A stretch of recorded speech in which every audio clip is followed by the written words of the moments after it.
সেই মানুষ প্রকৃত অর্থে সুখী মানুষ, ধনী মানুষ, একই সাথে আল্লাহর প্রিয় মানুষ, ভালো মুসলমান, যে প্রত্যেকটা অবস্থাকে সে ওয়েলকাম করে, আলহামদুলিল্লাহ বলে। দুনিয়াতে সবকিছু যদি মনমতো হয় তাহলে এটা তো জান্নাত হয়ে যাবে। সবকিছু মনমতো হবে না।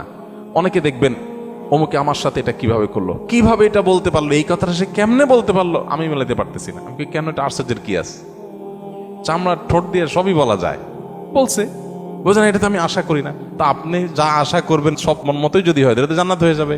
আপনার আশার বিপরীত কিছু হবে দেখেই তো দুনিয়া।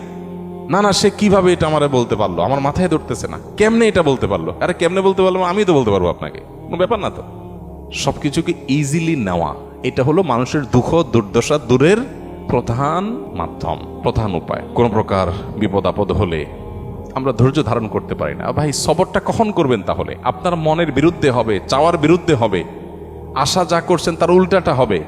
আপনার সাথে পড়ালেখা করে অনেক ভালো আছে, আপনি সেটা থাকবেন না, এখানে তো সবর, এখানে তো সবরের প্রশ্ন আসবে। সবরটা কোথায় করবেন তাহলে? সবই যদি মনমতো হয়। বহু মানুষ আছে যে দুনিয়াতে তাদের সব কিছু চাই, সব কিছু চাই, বাস, আর অন্যের সাথে কম্পেয়ার করা এবং অন্যের কাছে আশা করা।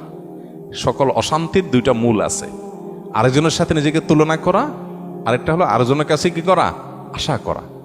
মানুষের কাছে এত বেশি আশা করা উচিত না। স্বামী হোক, স্ত্রী হোক, ননদ হোক, দেবর হোক, শ্বশুর হোক,